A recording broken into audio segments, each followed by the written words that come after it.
Good day, members of the Prince's Trust. Under the young voice of the Commonwealth, we are the Sustainable Education and Employment Delegates.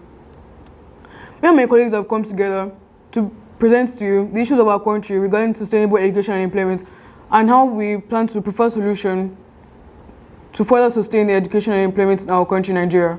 Sustainable development can be defined as the advancement, improvement, and gradual growth of a country for the good of its present and future generations. To further buttress on this point, I'd like to call on Favor. It is also the provision of infrastructures that will help to benefit both the present and future generations.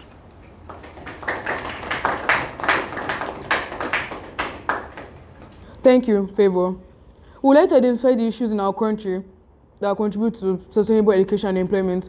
And to this, I would like to call on Emmanuel. The problem I've identified is lack of proper education in rural areas. Rural areas, especially like northern part of Nigeria, over there, their education is really at a low rate because of their culture and religious beliefs. Thank you, Emmanuel. That's a very strong point, and I couldn't agree more. Let's hear from David. Also, the problems that our nation is suffering from right now is the syllabus being so outdated. The syllabus in which was created decades ago are still what we are using right now, while the outside world is still evolving. Second of all, the second point I'm going to make is about the ignorance on self-employment. Youth of nowadays believe that self-employment is an impossible task, that how can a business that I start today become something great later in the future? But then it is a bad thought that needs to be removed from the minds of our youth. Thank you, David. That's another strong point. Isaac, would you like to add to that? Another problem that I've discovered is that schools normally have a negligence towards skill acquisition. What I mean by this is that schools normally focus on academics rather than sports, manipulative skills, life coping skills. For example, our school now, despite having a few sports and a few different departments such as arts and commercial, they don't really focus on how it will help them in the real world. Mostly academics, your grades was what will represent you. Thank you, Isaac. Moving on, we'd like to discuss what our country is currently doing to be more sustainable in education and employment. We'd like to call on Daniela to give her views. To be more sustainable in education and employment, the government will be able to provide easy access to education to young citizens so as to help them to be more illiterate and to better their future.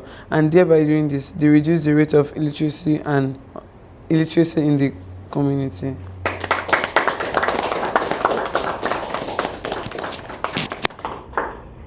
Thank you, Daniela. I can't disagree with you there. Edwin, how about you? To be sustainable in education and employment, Nigeria are now making different firms like oil companies, agricultural companies, and so on. While Nigeria are making that, they are currently reducing the rate of unemployment, and they are giving opportunities to youth to go and be effective rather than just frolicking around the streets looking for jobs.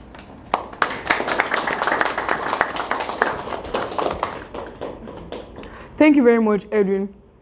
Going forward, we'd like to discuss what more our country can do in order to create sustainable education and employment in Nigeria. Let's call on Samuel. One of the factors that our nation has, us as individuals have come together to think about in improving sustainable education and development is the upgrading of the Nigerian curriculum scheme to the 21st century. As we all know, day by day, as technology advances, so the economic and education begins to advance as well. By updating the Nigerian curriculum scheme, we're no longer living in the past. Now we are beginning to live in the present. And then from there, we can become somebody in future.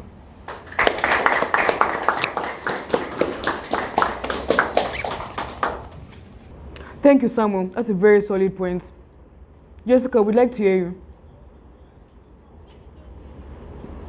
As earlier identified by my colleagues, there's inadequate education in the rural areas. One way to curb this is the government should use radio programs to reach those who have no access to electricity. The educational programs will be offered in different languages, so you can access more people. Also, educated elites to discuss with traditional rulers to change their mindset towards education. This way, the mindset of the people in the communities will be changed, and then they'll be able to embrace education as a way of modern life.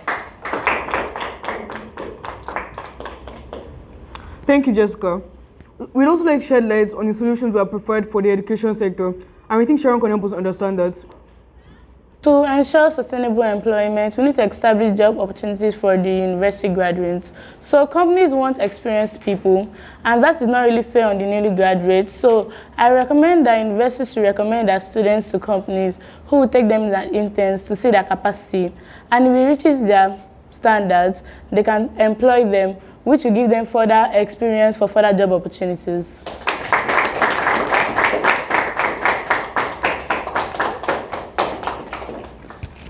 Thank you, Sharon. That's a very valid point. Going ahead, we understand that we are mere students and we have not much outside of the academic knowledge we acquire in school. But we know there are things we can also do personally to help sustain education and employment in our country. So let's discuss the actions we can take in order to sustain education and employment in Nigeria. To do this, we like to call on Samuel. You know that we're still students and we're still young people, so we don't have enough capabilities to do much on this question that she asked me based on my own point. But even though we can't do anything, even though we're not even able to start driving a car, but we can do things. We can do some certain things in our capabilities. Something like social networking now. We can behave like influencers that will bring out good solutions to these problems and find a way to be able to be good examples to other children like us.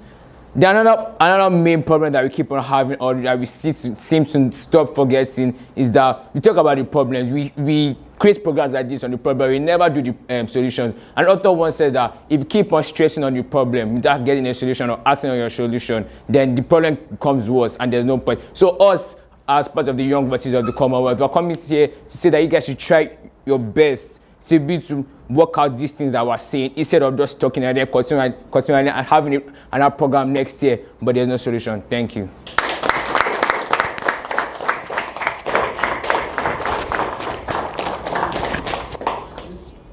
Thank you, Samuel. We'd like to hear from Jeremiah. In order to be more sustainable, we believe that by donating textbooks, that we're not going to gain from that previous sessions to the schools that are less privileged, so that they can foster their education to pass all upcoming tests and exams. Thank you very much, Jeremiah. Wonderful points. Tenio, we believe you have another perspective. To sustain employment, we can improve our talents and skills by attending specialized self-development programs, talk sessions, and seminars. This can be done so as to boost our skills and innate abilities, so that in the later future, when we graduate from college or the university, we won't become useless, rather become efficient and productive members of society by involving ourselves in self-employment. By doing that, we become independent and we'll be able to fend for ourselves in the future. Thank you very much, Tenio. Those are very relatable views. To finalize our points, let's call on Victor. Well, sustainable development can mean many things to many people, but the truth is we all need sustainable development in our life to some degree. If we can follow all the ideas that we contributed today, we are one step closer to securing a better future for our generation and for future generations to come.